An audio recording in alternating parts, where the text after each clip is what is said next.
In our obsession with antagonisms of the moment, we often forget how much unites all the members of humanity. Perhaps we need some outside universal threat to make us recognize this common bound. I occasionally think how quickly our differences worldwide would vanish if we were facing an alien threat from outside this world. And yet, I ask you, is not an alien force already among us?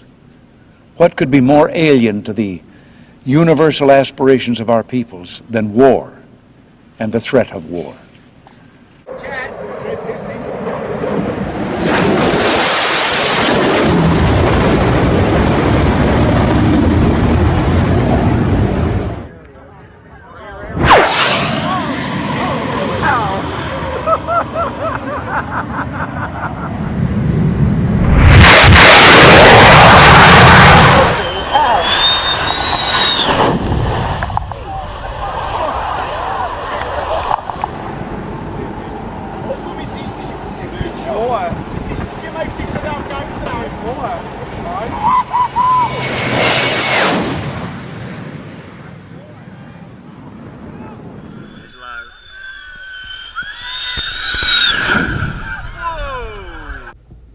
Shalom, like if all honor, glory, and praises to Yahweh, Ba'ashem, Yahawashi, Ba'ashem, Rakal like give double honors to our apostles and elders, the great millstone. Salutations, stories, sincere brothers pushing this world across the four corners of the earth.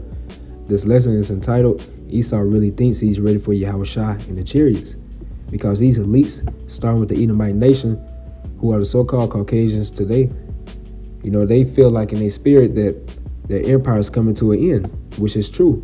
But due to the pride of Esau, he's putting more into his military, and mainly the Air Force, because he knows something divine is about getting ready to occur on this planet Earth.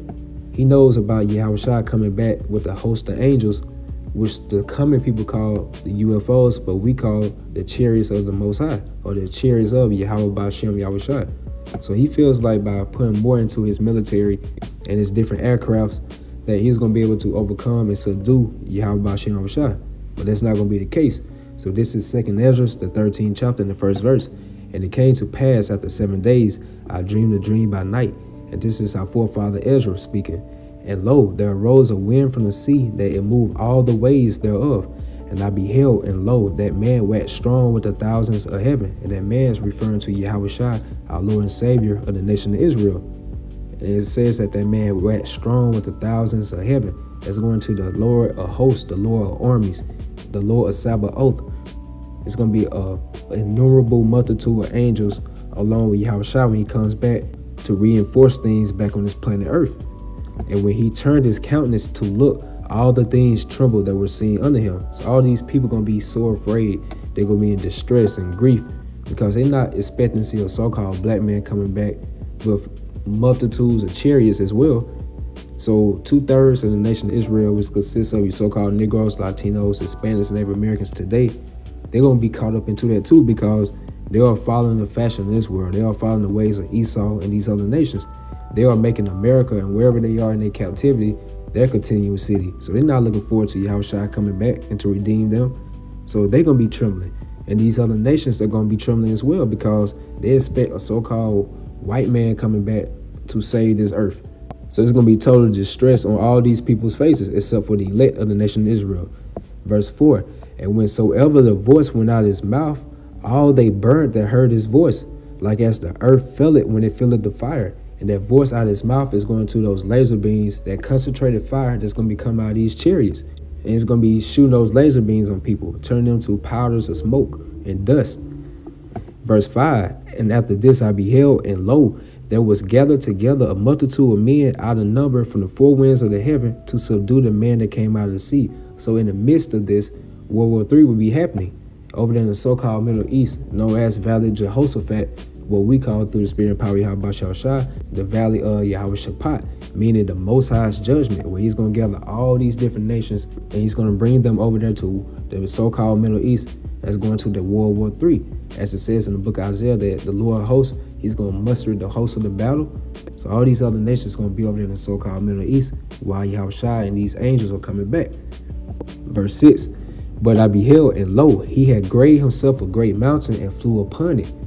So Ezra, in his dream, he's referring this massive fathership as a great mountain. So that's the best words he could use in his terminology back in that time frame. It was so massive, it was like a great mountain. He said, and flew upon it, meaning Yahawashi, he's going to be standing on top of this massive fathership. But I would have seen the region or place where out the hill was graven, and I could not. So this chariot was so massive and so wide that Ezra couldn't even see the beginning from the end of it. That's how huge this chariot is. And after this I beheld, and lo, all they which were gathered together to subdue him were so afraid, and yet durst fight. So when these other nations are fighting over there in the Middle East, they're going to stop what they're doing, and they're going to see Yahawashi coming out of those clouds along with the angels. They're going to be so afraid. They're going to be in total grief over there. But at the same time, Yahawashi loves a good fight. So he's going to put that spirit upon these other nations to make them want that smoke with him.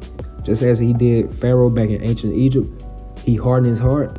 So he's going to do the same thing to Esau and these other nations. He's going to harden their spirits. He's going to make them want to come attack him. So, and it says, and yet durst fight. So they're going to come against Yahawashi and the angels. And lo, as he saw the violence of the multitude that came, he neither lifted up his hand, nor held sword, nor any instrument of war. But only I saw that he sent out his mouth as it had been a blast of fire. And that's going to those chariots, shooting those laser beams on these people and all these different aircrafts of these other nations. And out his lips a flaming breath, and out his tongue he cast out sparks and tempests. So that links right up with Habakkuk, the 3rd chapter and the 3rd verse. Yahweh came from Teman, and the Holy One from Mount Paran, Salah. His glory covered the heavens, and the earth was full of his praise. So his glory is going to those angels, his ministers. They do the willing and the bidding of Yahawashi, and they do it with all might and force and effort. They want to please Yahawashi on all levels. So the heavens, the skies are going to be covered with the angels of the Lord. Verse 4, and his brightness was as the light. He had horns coming out of his hand, and there was the hiding of his power. Before him with the pestilence and burning coals went forth at his feet. So it's going to how those chariots going to be shooting those laser beams on people. Going to be straight zapping people. He stood and measured the earth, and beheld, he drove asunder the nations, and the everlasting mountains were scattered. The perpetual hills did bow. His ways are everlasting. So this back in 2nd Ezra, the 13th chapter and 11th verse. And they were all mixed together, the blast of fire, the flame of breath, the great tempest, just as we read in Habakkuk, the 3rd chapter, and fell with violence upon the multitude which were prepared to fight, and burned up every one, so that upon a sudden and innumerable multitude nothing was to be perceived, but only dust and smell of smoke. When I saw this, I was afraid.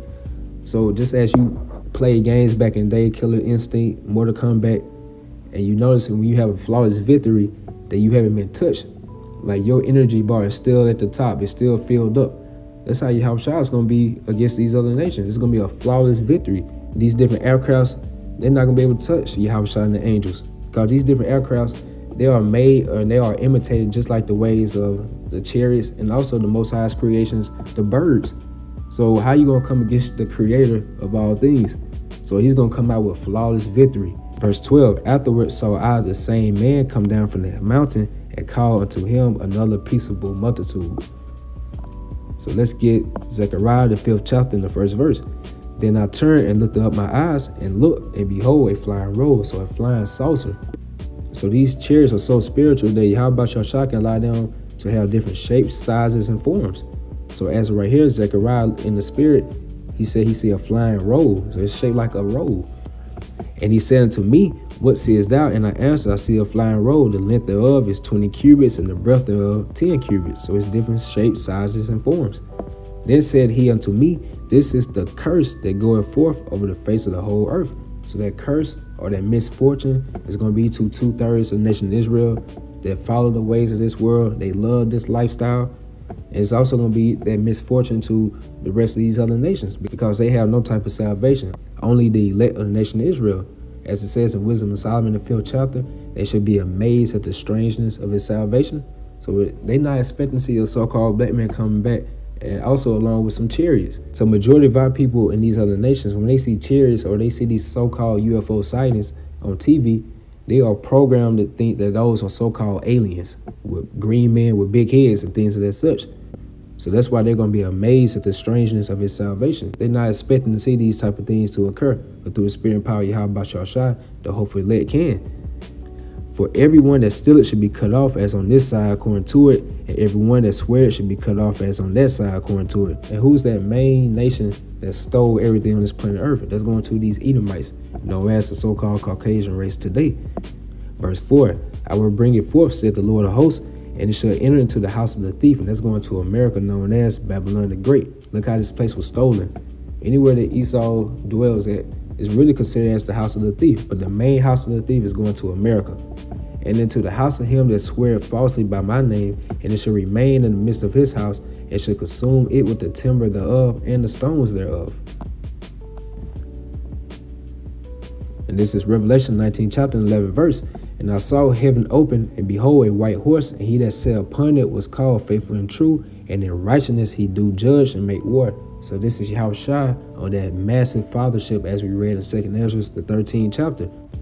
So when Yahawashi comes back, he's going to take vengeance. He's not going to meet thee as a man. He's going to come as an angelic force. So in righteousness he do judge and make war, and he's going to plead with all flesh on this earth.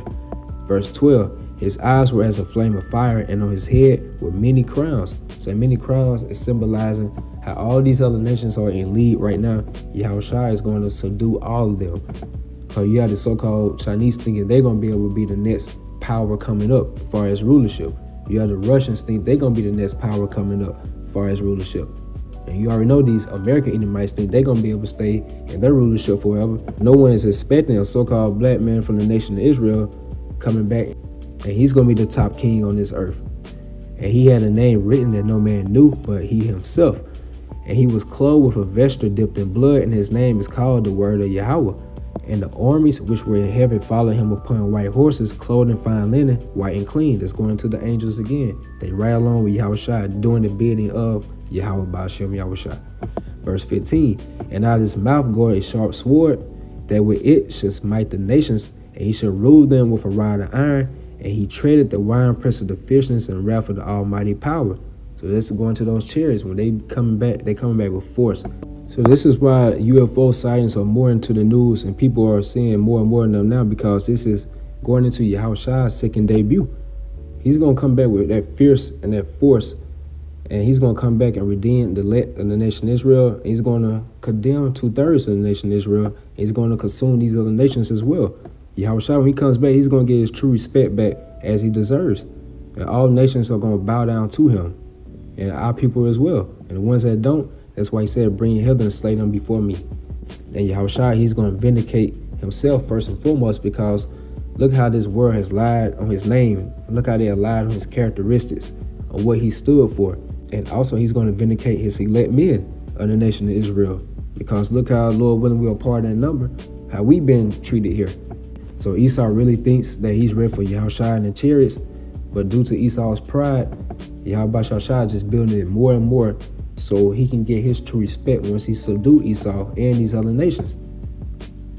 So Esau can continue to build up his stealth fighter jets and all these different aircrafts that he has. He's putting a lot of money into these different aircrafts, and he thinks that he's going to be able to overcome Yahawashi and the chariots. But that's the spirit that Yahawashi is going to put on these Edomites and other nations, because he loves a good fight, and this is going to be the climax of the movie. And the climax of the movie is the best part of the movie. So the elect of the nation of Israel is going to be like on the edge of that seat in the movie theater, just looking at this. And Lord willing, this is going to be the greatest event that we ever seen in our lifetimes, along with these other nations as well. So with that, I hope you all were edified. Shalom.